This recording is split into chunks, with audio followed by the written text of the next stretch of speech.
Hello my dears, welcome to our new class. നമ്മൾ ഇന്ന് discuss ചെയ്യുന്നത് ജിയോ തെർമൽ പവർ പ്ലാന്റുകളും ഷില്ലയുടെ രൂപാന്തരണവും ആണ്.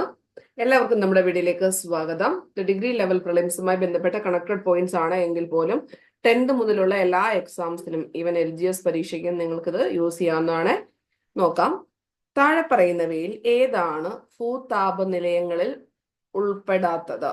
താതപാനി, നറോറ, പുക, സിംഗ്രോളി. അങ്ങനത്തെ ഭൂതാപനിലയങ്ങളിൽ ഉൾപ്പെടാത്തത് ഏത് എന്നിട്ടാണ്. ഇവിടെ 1ഉം 3ഉം ആണ് വന്നിരിക്കുന്നത്. താതപാനിയും പുകയും ആണ്. താതപാനി നോക്കാം.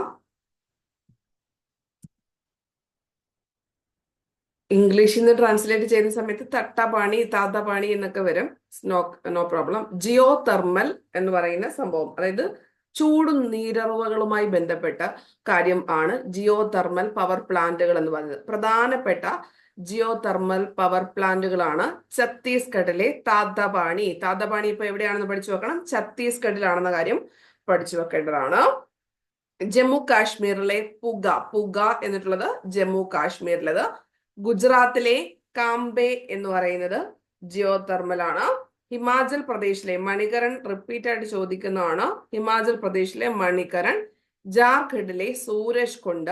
ജമ്മു കാശ്മീരിലെ ചുമത്താങ് എന്ന് പറഞ്ഞിരിക്കുന്നത് പ്രധാനപ്പെട്ട 6 ജിയോ തെർമൽ പവർ പ്ലാന്റുകളാണ്. അപ്പൊ ഛത്തീസ്ഗഡിലെ താതപാണി, ജമ്മു കാശ്മീരിലെ പുക, ഗുജറാത്തിലെ കാംബെ, ഹിമാചൽ പ്രദേശിലെ മണികരൺ, ജാർഖണ്ഡിലെ സൂരജ് കുണ്ട, ജമ്മു കാശ്മീരിലെ ചുമത്താങ്. ഇനി നമ്മുടെ ഓപ്ഷനകത്ത് ഉള്ളത് നറോറയും ഉണ്ടായിരുന്നു, സിംഗ്രോളിയും ഉണ്ട്. സിംഗ്രോളി. നറോറ എന്ന് പറഞ്ഞിരിക്കുന്നത് ഏത് പ്രദേശത്താണെന്ന് അറിയാവുന്ന ഒരു കമന്റ് ചെയ്യണം. നമ്മളിപ്പോ പഠിക്കുന്നുണ്ട്. ഇനി അത് കൂടാതെ ഈ പറഞ്ഞിരിക്കുന്ന സിംഗ്രോളി എന്ന് പറഞ്ഞിരിക്കുന്നത് കൽക്കരി പാടമാണ്, അല്ലെങ്കിൽ കൽക്കരി ഉപയോഗിച്ചിട്ട് നമുക്ക് താപവൈദ്യുത നിലയങ്ങളാണ് ഉണ്ടാകുന്നത്. ഇതെന്താണ്? ജിയോ തെർമൽ ഉപയോഗിച്ചിട്ടാണ്.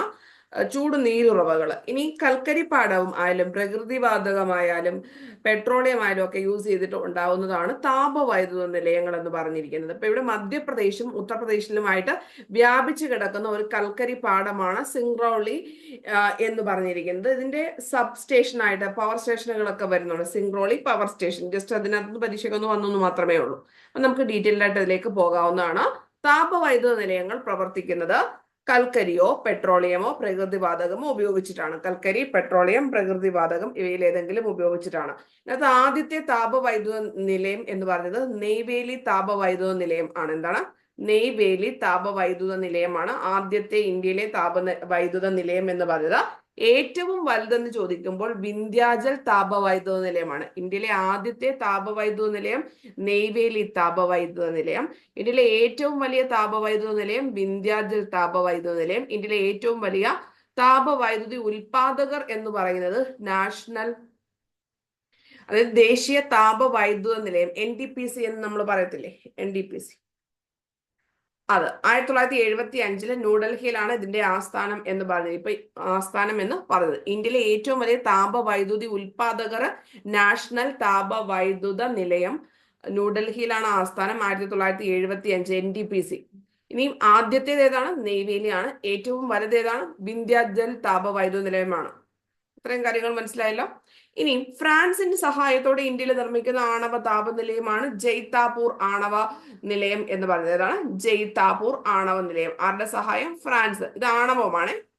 ഇനി കൂടംകുളം ആരുടെ സഹായത്തോടാണ്? റഷ്യ. ഈ കൂടംകുളം ആണവ നിലയത്തിനെതിരെ പോരാടിയ സമര നായകനാണ് SP ഉദയകുമാർ എന്ന് പറഞ്ഞത്. കൂടംകുളം ആണവ നിലയത്തിനെതിരെ പോരാടിയ സമര നായകൻ SP ഉദയകുമാർ ആണ്. ആണവ നിലയത്തിൽ ഉപയോഗിക്കുന്ന ഇന്ധനം എന്ന് പറഞ്ഞത് യുറേനിയമാണ്. ആണവ നിലയത്തിൽ ഉപയോഗിക്കുന്നത്. ഇനി ആണവ വൈദ്യുതി ഉൽപ്പാദിപ്പിക്കുന്ന പ്രധാനപ്പെട്ട ധാതുക്കള് യുറേനിയവും തോറിയവും വരുന്നുണ്ട്. യുറേനിയം ആണവ നിലയത്തിൽ ഉപയോഗിക്കുന്ന ഇന്ധനമാണ്. ധാതുക്കൾ എന്ന് ചോദിക്കുമ്പോൾ യുറേനിയവും തോറിയവും ആണവ വൈദ്യുതി ഉൽപ്പാദിപ്പിക്കാൻ വേണ്ടിയിട്ട് യൂസ് ചെയ്യുന്നുണ്ട്. ഇപ്പൊ ഫ്രാൻസിന്റെ സഹായത്തോടെ ഇന്ത്യയിൽ നിർമ്മിക്കുന്ന ആണവ താപനിലയമാണ് ജയ്താപൂർ ആണവ നിലയം. കൂടംകുളം റഷ്യയുടെ സഹായത്തോടുകൂടി നിർമ്മിക്കുന്ന ആണവ നിലയമാണ്. കൂടംകുളം ആണവ നിലയത്തിനെതിരെ പോരാടിയ സമര നായകൻ SP ഉദയകുമാർ ആണ്. ആണവ നിലയത്തിൽ ഉപയോഗിക്കുന്ന ഇന്ധനം യുറേനിയം. ആണവ വൈദ്യുതി ഉൽപ്പാദിപ്പിക്കുന്ന പ്രധാനപ്പെട്ട ധാതുക്കൾ യുറേനിയവും തോറിയവുമാണ്. ഇനിയും അറ്റോമിക് എനർജി കമ്മീഷൻ നിലവിൽ വന്ന വർഷം 48ആണ്, 1948ആണ്. അത് കൃത്യമായിട്ട് പഠിച്ചു നോക്കണം, റിപ്പീറ്റഡ് ആയിട്ട് ചോദിക്കുന്നതാണ്. ഇനിയും ആണവോർജ വകുപ്പ് നിലവിൽ വന്നു വർഷം ചോദിക്കുമ്പോൾ ഏത് വേണം പറയാൻ വേണ്ടിയിട്ട്? 1954ലാണ് ആണവോർജ വകുപ്പ് നിലവിൽ വന്ന വർഷം. 1954ലാണ് ആണവോർജ വകുപ്പ് നിലവിൽ വന്നത്. അറ്റോമിക് എനർജി കമ്മീഷൻ നിലവിൽ വന്ന വർഷം ഏതാണ്? 1948ലാണ്. അറ്റോമിക് എനർജി കമ്മീഷൻ 48, ആണവോർജ വകുപ്പ് 54. അന്താരാഷ്ട്ര ആണവ ഏജൻസി നിലവിൽ വന്ന വർഷം, അന്താരാഷ്ട്ര ആണവ എനർജി, അത് 1957ലാണ്. ആണവോർജ അല്ലെങ്കിൽ അന്താരാഷ്ട്ര ആണവ ഏജൻസി നിലവിൽ വന്നത് 1957. ഇന്ത്യയിലെ ആദ്യത്തെ ആണവ പരീക്ഷണം നടന്നത് 74 മെയ് മാസം 18-ാം തീയതി. ഡേറ്റോട് ചേർത്ത് പഠിക്കണം. മെയ് 18-ാം തീയതിയാണ് ഇന്ത്യയുടെ ആദ്യത്തെ ആണവ പരീക്ഷണം നടന്നത്. 1974 മെയ് 18-ആണ്. അപ്പൊ അറ്റോമിക് എനർജി കമ്മീഷൻ നിലവിൽ വന്നു 48, ആണവോർജ വകുപ്പ് നിലവിൽ വന്നത് 54, അന്താരാഷ്ട്ര ആണവ ഏജൻസി നിലവിൽ വന്നത് 57, ഇന്ത്യയുടെ ആദ്യത്തെ ആണവ പരീക്ഷണം നടന്നത് 74 മെയ് 18-നാണ്. ഇനി ദാദ്രി എന്നതും റിഹാന്ദ് എന്നതുമായിട്ടുള്ള താപവൈദ്യുത നിലയം എവിടെയാണ്? ഉത്തർപ്രദേശിലാണ് സ്ഥിതി ചെയ്യുന്നത്. റിഹാന്ദ് നിങ്ങൾക്ക് അറിയാം, സ്ഥിരമായിട്ട് ചോദിക്കുന്നതാണ്. ദാദ്രിയും കൂടെ ഒന്ന് പഠിച്ചു നോക്കണം. ദാദ്രി ഉത്തർപ്രദേശിലാണ്, റിഹാന്തും ഉത്തർപ്രദേശിലാണ്. രാമഗുണ്ടം താപവൈദ്യുത നിലയം തെലങ്കാനയാണ്. രാമഗുണ്ടം തെലങ്കാന. സിപ്പാറ്റ് എന്ന് പറയുന്നതും കോർബ റിപ്പീറ്റ് ആയിട്ട് ചോദിക്കുന്നതാണ്. ഛത്തീസ്ഗഡിലെ താപവൈദ്യുത നിലയമാണ് കോർബ എന്ന് പറഞ്ഞിരിക്കുന്നത്. സിപ്പാറ്റോട് ഓർത്ത് വെച്ചേക്കണം. ദാദ്രി റിഹാന്ത് എവിടെയാണ്? ഉത്തർപ്രദേശിലാണ്. ദാദ്രി റിഹാന്ത് ഉത്തർപ്രദേശ്. രാമഗുണ്ടം താപവൈദ്യുത നിലയം തെലങ്കാന. സിപ്പാറ്റ് കോർബ താപവൈദ്യുത നിലയം ഛത്തീസ്ഗഡ് ആണ്. താൽച്ചർ റിപ്പീറ്റഡ് ആണ്, ഒഡീഷയാണ്. ഇനി അതിന്റെ കൂടെ ജാർസുഗുഡ എന്ന് പറയുന്ന താപവൈദ്യുത നിലയം ഒഡീഷയിലാണ്. ജാർസുഗുഡ എന്ന താപവൈദ്യുത നിലയം എവിടെയാണ്? ഒഡീഷയിലാണ്. നറോറ ആണവ വൈദ്യുത നിലയം സ്ഥിതി ചെയ്യുന്നത് ഉത്തർപ്രദേശിലാണ്. നറോറ ആണവ വൈദ്യുത നിലയം ഉത്തർപ്രദേശിലാണ്. അപ്പൊ ദാദ്രി റിഹാന്ത് താപവൈദ്യുത നിലയം ഉത്തർപ്രദേശിലാണ്. രാമഗുണ്ടം താപവൈദ്യുത നിലയം തെലങ്കാന. സിപ്പാറ്റ് കോർബ താപവൈദ്യുത നിലയം ഛത്തീസ്ഗഡ്. താൽച്ചർ ജാർസുഗുഡ താപവൈദ്യുത നിലയം ഒഡീഷ. അപ്പൊ താൽച്ചർ ഒഡീഷ, കോർബ ഛത്തീസ്ഗഡ്, റിഹാന്ത് ഉത്തർപ്രദേശ്, രാമഗുണ്ടം തെലങ്കാന. ദാദ്രി എവിടെയാണ്? ഉത്തർപ്രദേശ്. സിപ്പാറ്റ് എവിടെയാണ്? ഛത്തീസ്ഗഡിലാണ്. ജാർസുഗുഡ ഒഡീഷ. സിപ്പാറ്റ് ഛത്തീസ്ഗഡ്, ജാർസുഗുഡ ഒഡീഷ, ദാദ്രി ഉത്തർപ്രദേശ്. പഠിച്ചല്ലോ. നറോറ എവിടെയാണ്? ഉത്തർപ്രദേശിലാണ്. അപ്പൊ അത്രയുമാണ് ആ ചോദ്യവുമായി ബന്ധപ്പെട്ട കണക്റ്റഡ് ആയിട്ടുള്ള പോയിന്റ്സ് വരുന്നത്. ബാക്കിയെല്ലാം ജിയോ തെർമൽ പവർ പ്ലാന്റുമായി ബന്ധപ്പെട്ടിട്ടാണ്. പുകയും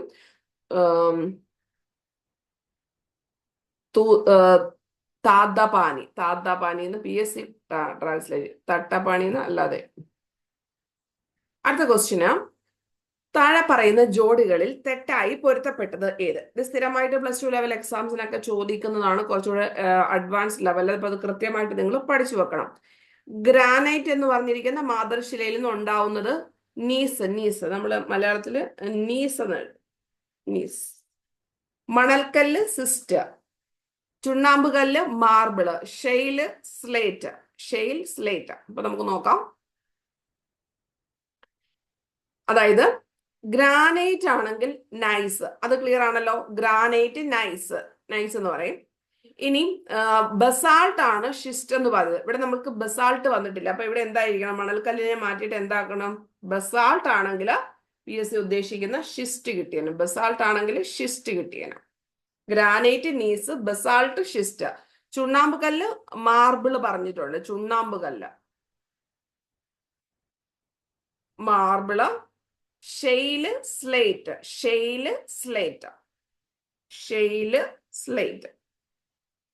ചുണ്ണാമ്പുകല്ല് മാർബിള്, ഷെയില് സ്ലേറ്റ്. അപ്പൊ ബസാൾട്ട് എന്താണ്? ഷിസ്റ്റ് ആണ്. അപ്പൊ നമുക്ക് ഗ്രാനൈറ്റ് നമ്മൾ പഠിച്ചു, നൈസ്, ബസാൾട്ട്, ഷിസ്റ്റ്. മണൽക്കല്ലിന്റെ ഒറിജിനൽ ആൻസർ എന്ത് പറയണം? ക്വാർട്സൈറ്റ്. ഒറിജിനൽ ആൻസർ എന്ത് പറയണം? മണൽക്കല്ലാണെങ്കിൽ ക്വാർട്സൈറ്റ് ആണ് അതിന്റെ രൂപാന്തരം. ക്വാർട്സൈറ്റ്. മണൽക്കല്ല് ക്വാർട്സൈറ്റും ബസാൾട്ടിൻ്റെതാണ് ഷിസ്റ്റ് എന്ന് നിങ്ങൾ പഠിച്ചു വെക്കണം. ഗ്രാനൈറ്റ് നീസ്, ചുണ്ണാമ്പുകല്ല് മാർബിള്, ഷെയില് സ്ലേറ്റ്, കളിമണ്ണും സ്ലേറ്റ് തന്നെയാണ് കേട്ടോ. കളിമണ്ണും ഷെയിലും സ്ലേറ്റ് തന്നെയാണ്. കൽക്കരിയിൽ നിന്നിട്ടാണ് നമ്മൾക്ക് ഗ്രാഫൈറ്റ് കിട്ടുന്നത്. കൽക്കരിയുടെ രൂപാന്തരം ആണ് ഗ്രാഫൈറ്റ് എന്ന് പറയുന്നത്. കൽക്കരിയുടെ രൂപാന്തരം ഗ്രാഫൈറ്റ്. ഗ്രാനൈറ്റിൻ്റെതാണെങ്കിൽ നൈസ് ആണ് രൂപാന്തരപ്പെടുക. ഗ്രാനൈറ്റ് എന്ന് പറഞ്ഞിരിക്കുന്ന മാതൃശിലയിൽ നിന്നുണ്ടാവുന്നതാണ് നൈസ് എന്ന് പറയുന്നത്. ബസാൾട്ട്, ഷിസ്റ്റ്, മണൽക്കല്ല്, ക്വാഡ്സൈറ്റ്, കളിമണ്ണും ഷെയിലും സ്ലേറ്റിൽ ആണ്. ഷെയിലും സ്ലേറ്റ് ആണ്. കളിമണ്ണും ഷെയിലും സ്ലേറ്റ്. കളിമണ്ണും ഷെയിലും സ്ലേറ്റ്. ചുണ്ണാമ്പ് കല്ല്, മാർബിള്, മണൽക്കല്ല്, quartzite, basalt, schist, granite, gneiss. അപ്പൊ ഒന്നുകൂടെ ആലോചിച്ച് നോക്കൂ. അഡീഷണൽ ആയിട്ട് ഒന്നുകൂടെ ഉള്ളൂ. കൽക്കരി എന്ന് പറഞ്ഞിരിക്കുന്നത് എന്താണ്? ഗ്രാഫൈറ്റ്. കൽക്കരിയിൽ നിന്ന് ഗ്രാഫൈറ്റ് ഉണ്ടാവുന്നു. ഗ്രാനൈറ്റിൽ നിന്ന് നീസ് ഉണ്ടാവുന്നു. മണൽക്കല്ലിൽ നിന്ന് ക്വാർട്സൈറ്റ് ഉണ്ടാവുന്നു. ബസാൾട്ടിൽ നിന്ന് ഷിസ്റ്റ് ഉണ്ടാവുന്നു. ചുണ്ണാമ്പ് കല്ലിൽ നിന്ന് മാർബിള്, ഷെയിലിൽ നിന്ന് സ്ലേറ്റും കളിമണ്ണിൽ നിന്നും സ്ലേറ്റ്. മണൽക്കല്ലിൽ നിന്നുണ്ടാവുന്നു ക്വാഡ്സൈറ്റ്. മണൽക്കല്ലും കളിമണ്ണും കൂടെ തെറ്റിപ്പോവരുത്. മണൽക്കല്ലിൽ നിന്ന് ക്വാഡ്സൈറ്റ്, കളിമണ്ണിൽ നിന്ന് സ്ലേറ്റ്, ഷെയിലിൽ നിന്നും സ്ലേറ്റ്. ഒന്നുകൂടെ നോക്കൂ. ഇതാണ് കൃത്യമായിട്ട് ഇത്രയും കാര്യങ്ങൾ പഠിക്കണം. ഗ്രാനൈറ്റ്, നൈസ്, ബസാൾട്ട്, ഷിസ്റ്റ്, മണൽക്കല്ല്, ക്വാഡ്സൈറ്റ്, കളിമണ്ണിൽ നിന്നും ഷെയിലിൽ നിന്നും സ്ലേറ്റ് ഉണ്ടാവുന്നു. കൽക്കരിയിൽ നിന്നും ഗ്രാഫൈറ്റും ഉണ്ടാവുന്നുണ്ട്. ഇത്രയും കാര്യങ്ങൾ 2 ക്വസ്റ്റ്യൻസും കൃത്യമായിട്ട് തന്നെ പഠിച്ചു വെക്കുക. വളരെ ഇമ്പോർട്ടൻ്റ് ആയിട്ട് ജോഗ്രഫിക്കകത്തുനിന്ന് റിപ്പീറ്റ് ചെയ്യുന്ന ഒരു ഫോക്കസ് ഏരിയ ആണ് ഇതെന്ന് പറഞ്ഞിരിക്കുന്നത്. അപ്പൊ നിങ്ങൾക്ക് 10th ലെവൽ പ്രിലിംസിന്റെ ഡേറ്റ് ഫസ്റ്റ് ഫേസിൻ്റെ വന്നിട്ടുണ്ട്. ഡിസംബർ 28 ആണ് പരീക്ഷ വരുന്നത്. അപ്പൊ നല്ലതായിട്ട് പഠിക്കണം. പ്രിലിംസ് ആണ്, ഞങ്ങൾക്ക് കഴിഞ്ഞ പ്രാവശ്യം പ്രിലിംസ് കിട്ടി എന്നൊക്കെ പറഞ്ഞ് നിങ്ങൾ ചെയ്തുകൊണ്ടിരിക്കരുത്. കാരണം സ്റ്റേറ്റ് ലെവൽ എക്സാം ആണ്. യൂണിവേഴ്സിറ്റി പ്രിലിംസിന്റെ മെയിൻസിന്റെ യൂണിവേഴ്സിറ്റിയുടെ മെയിൻസിന്റെ കട്ട് ഓഫ് നിങ്ങൾ കണ്ടു കാണുമല്ലോ. 81+ ആണ് വന്നിരിക്കുന്നത്.